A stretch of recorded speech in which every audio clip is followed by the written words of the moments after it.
Esto se llama economía de guerra a la Argentina de la cultura del trabajo. Que se mantiene la convertibilidad de esos dólares. ¡No se inunda más! Esta es una medida excepcional. Vengo a proponerles un sueño. Que la patria es el otro. Dora Barrancos, gracias por aceptar estar con nosotros hoy en este ciclo de conversaciones sobre los 40 años de democracia para Mestiza TV. Dora, vos tenés mucho trabajo escrito sobre los primeros momentos de los feminismos en Argentina, pero le dedicaste especialmente muchas páginas al tema del sufragismo. Observando esa historia del sufragismo, yo te quiero preguntar si la democracia está en el corazón de los feminismos en Argentina. Sí, la democracia está en el corazón de los feminismos en la Argentina. Porque una podría decir sintéticamente que con la retomada de la democracia, para muchísimas mujeres se abrió justamente un cálculo que tal vez había sido muy soterrado. Todo lo que la democracia recuperada le debía a la democracia auténtica y el reconocimiento de las mujeres. Claro. Entonces, eso no quiere decir que todas las mujeres se tornaran feministas en aquellos albores de la recuperación democrática, pero obviamente se instaló en el corazón mismo, en la sustantividad de la nueva democracia.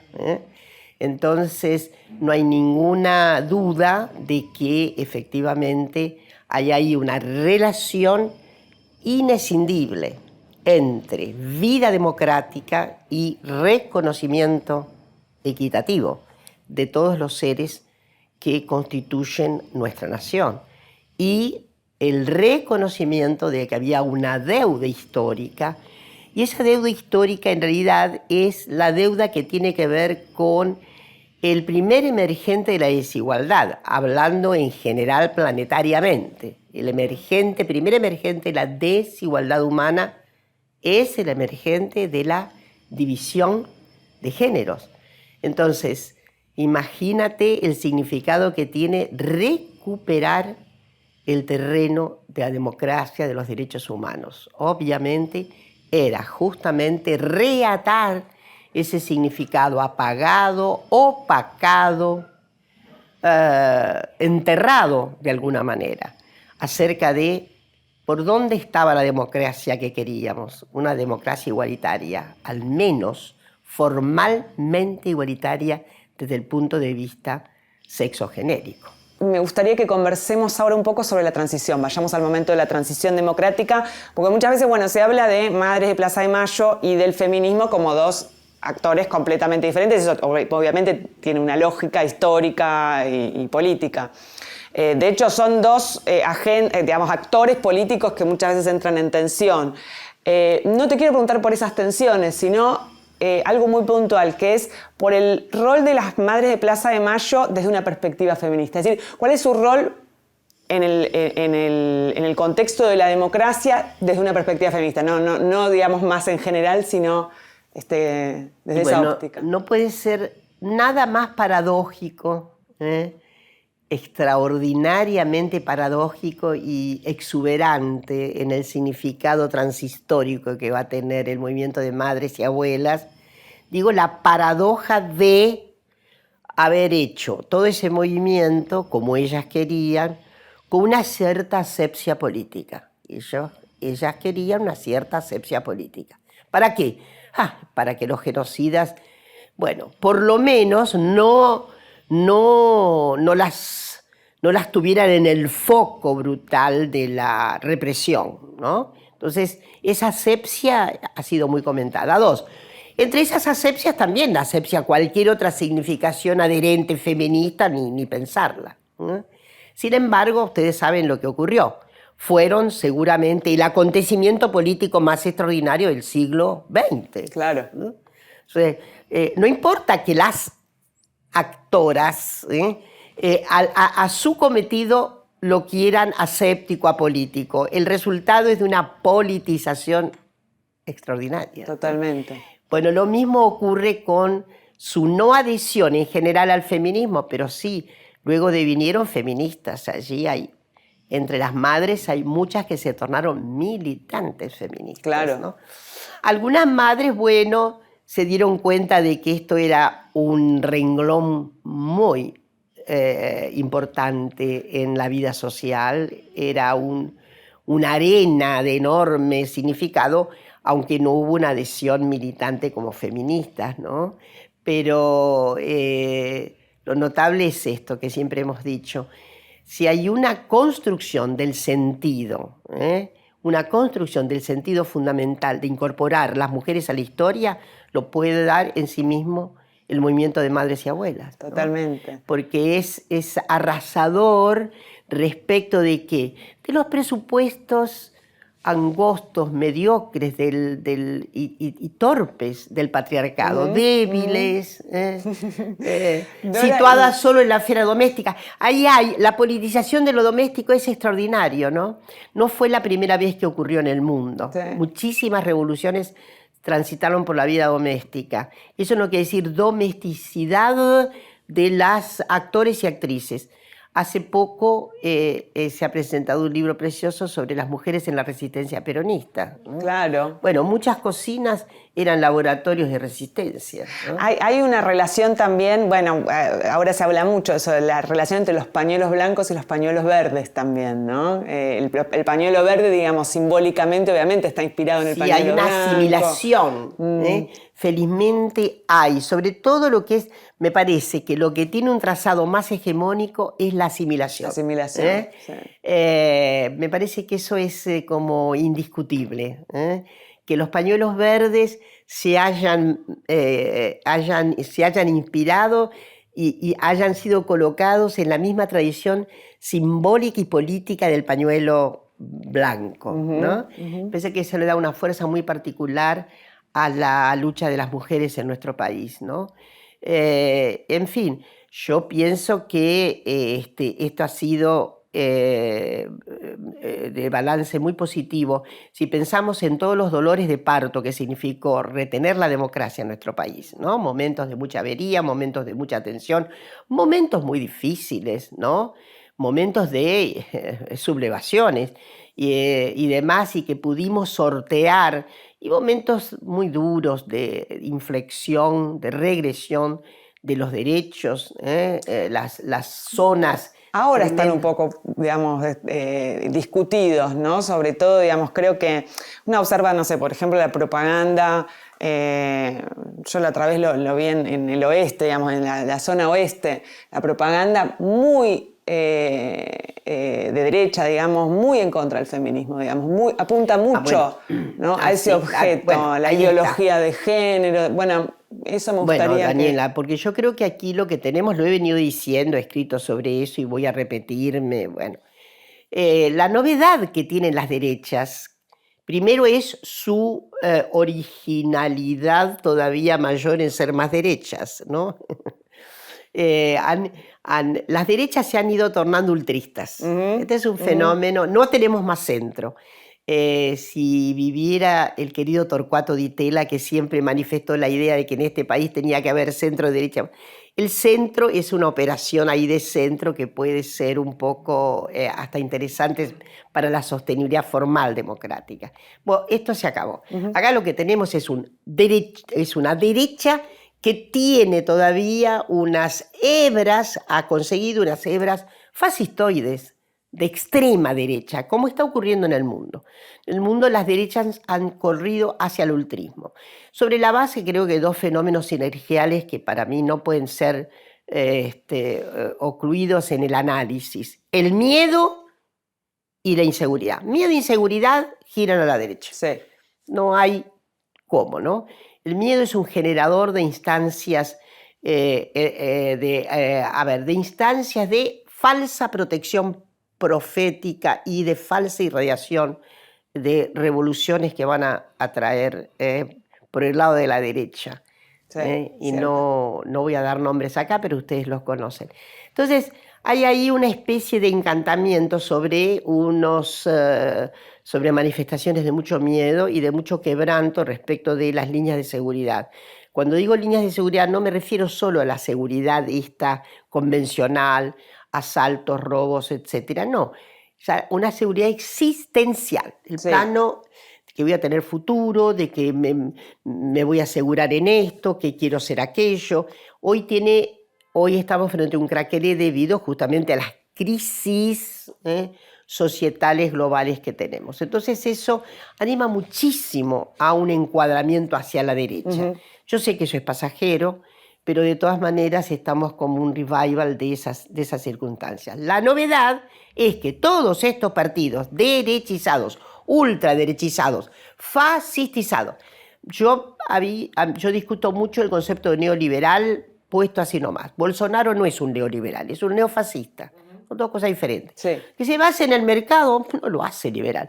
Acá hay un fracaso del Exacto. liberalismo, hay que decirlo con todas las letras.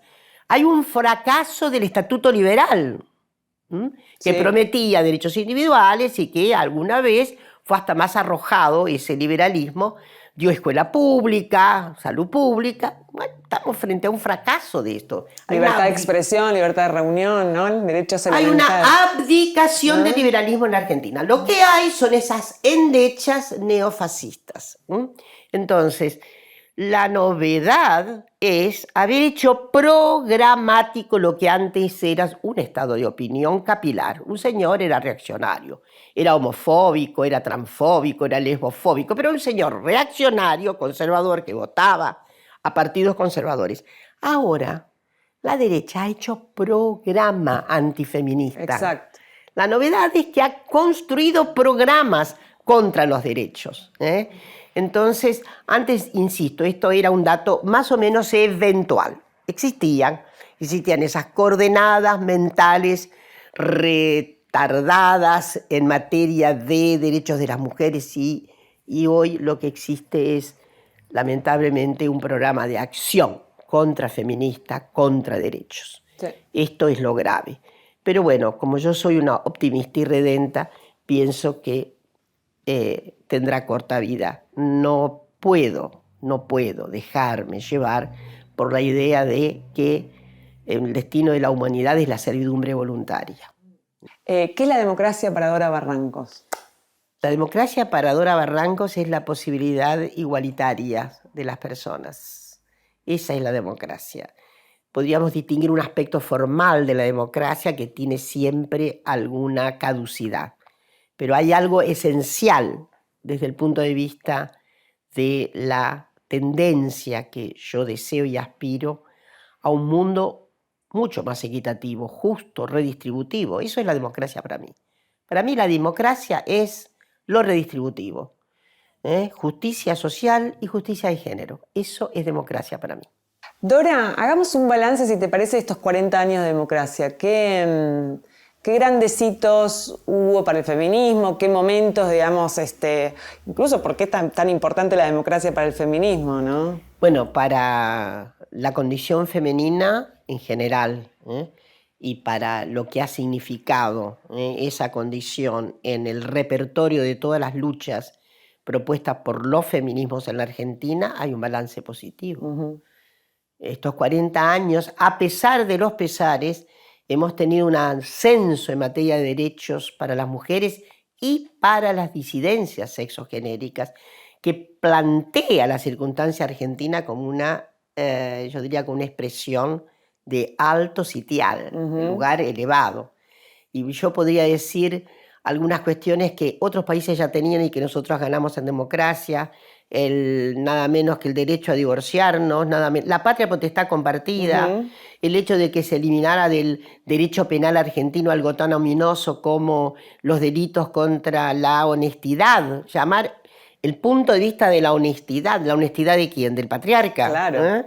Con la diferenciación que hoy tenemos de esos delitos son contra la integridad sexual.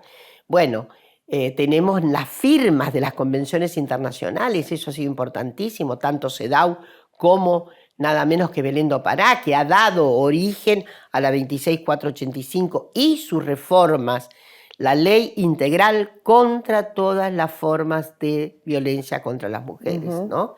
Eso es un hito. No todos los países de América Latina tienen una ley integral de lucha contra la violencia contra las mujeres, a la que hemos asociado además desde el punto de vista de la arena política, nada menos, Argentina fue pionera en la ley de cupo o ley de cuota, con el 30%. Es cierto que después algunos países fueron mucho más adelante. Costa Rica tenía paridad en la formulación de las listas antes que nosotros, pero ahora tenemos paridad. Y luego tenemos dos manifestaciones, para mi gusto, tres manifestaciones extraordinarias en materia de derechos personalísimos que sí hacen un sentido extraordinario de reivindicación de la condición humana de las mujeres, pero también de otros individuos de nuestra sociedad. Y yo voy a decir cuáles son, ¿no? La ley de matrimonio igualitario es un paso enorme. La segunda, la ley de identidad de género, es un paso gigante. Es una extraordinaria modificación del orden jurídico que todavía magistradas y magistrados todavía tienen que ponerse a tono con esos derechos, ¿no? Sí. Bueno, y por último, este país ha ganado el 30 de diciembre del 2020 a las 4:14 de la madrugada la ley de aborto. Y es una ley con una técnica notable, una técnica que está siendo de enorme significado como efecto demostrativo en las otras sociedades. Nuestra ley de aborto es una ley de extraordinaria técnica legislativa. Entonces, en este punto está ocurriendo algo muy interesante. Y hay que celebrarlo como tal vez un corolario de estos 40 años de democracia en donde todo no ha sido plena luz, ha habido sombras muy horribles.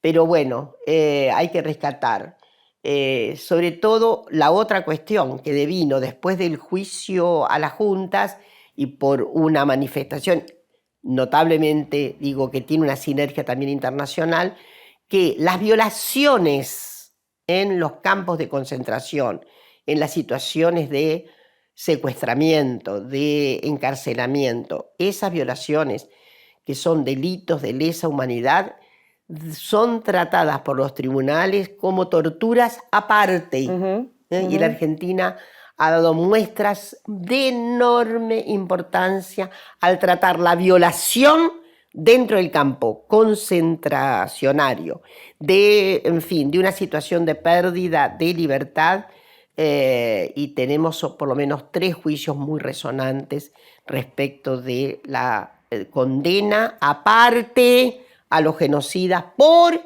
los delitos de violación. En fin. ¿Qué derecho te parece que nos falta, Dora? ¿Qué derecho nos falta? Nos faltan muchísimos. He enunciado los más importantes, pero la patria potestad, no puedo dejar de señalarla, fue una conquista excepcional también. Pero yo creo, la ley Micaela, Argentina tiene ley Micaela, que es muy impactante, algunos países están reclamando esa ley. Me decías ¿Qué derecho te parece que nos falta conquistar? Bueno, sí, no terminaríamos en varias horas, pero te voy a enunciar las dos síntesis. La ley de cuidados. Estamos esperando la ley de cuidados. A ver si nos entendemos. Claro. La ley de cuidados es una ley redistributiva. Aumenta la justicia social, aumenta la justicia de género, pero aumenta la justicia social. El Estado se obliga a ser coadyuvante de la circunstancia de la vertebración epopéyica del cuidado de niñeces, adolescencias, personas con discapacidad y personas mayores. Es un paso que necesitamos. Reclamo que no tengamos movilizaciones por la ley. Y es inútil seguir discutiendo de dónde sale el recurso para eso. Tiene que salir de rentas generales de la nación. No se discute de dónde sale el recurso para la educación pública. O estamos discutiendo de dónde sacamos recursos para la educación pública. Bueno, esto debería tener el mismo significado íncito. Es indiscutible. El elemento que más limita, ¿no?, la expresión completa del estado de ciudadanía y el estado de un estado existencial que camina hacia la equidad por parte de las mujeres es justamente su retracción en el mercado laboral, porque cuidados está ligada a la vida que deberían tener todas las mujeres con una autonomía plena, desarrollando la actividad económica con mejores condiciones habilitantes. Entonces, la otra cosa es la reforma del mercado laboral. Sí. El mercado laboral tiene, para mi gusto, siempre lo he dicho, ¿cuál es la mano invisible del mercado? El patriarcado. La mano invisible del mercado es el patriarcado. Hay actividades de mujeres, actividades de varones.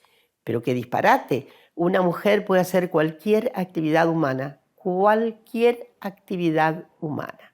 No estoy tan seguro de lo recíproco. Pero que una mujer pueda hacer cualquier actividad humana es absolutamente indiscutible. Sí. Entonces, eso es lo que tenemos que ganar. Se trata de derechos fundamentales, de derechos humanos básicos. Y bueno, así lo tienen que entender los compañeros varones, porque también van a ser más felices. Siempre he dicho que el sistema patriarcal ha ha sojuzgado a las mujeres. Pero los varones tienen que saber que también los ha sojuzgado. Han pagado muy caro el beneficio de la hegemonía.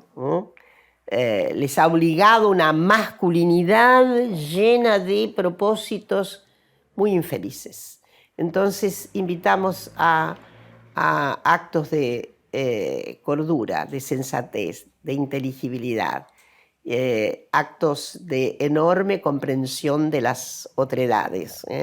Y me parece que eso es lo que merecemos probablemente cuando estemos ahí festejando 40 años más de democracias. Tal vez dentro de 40 años muchas de estas cuestiones hayan sido por lo menos resueltas en una alta proporción. Sí. Muchas gracias, Dora. Muchísimas gracias a ustedes, porque además tenemos una apuesta fundamental a la universidad pública. Gracias.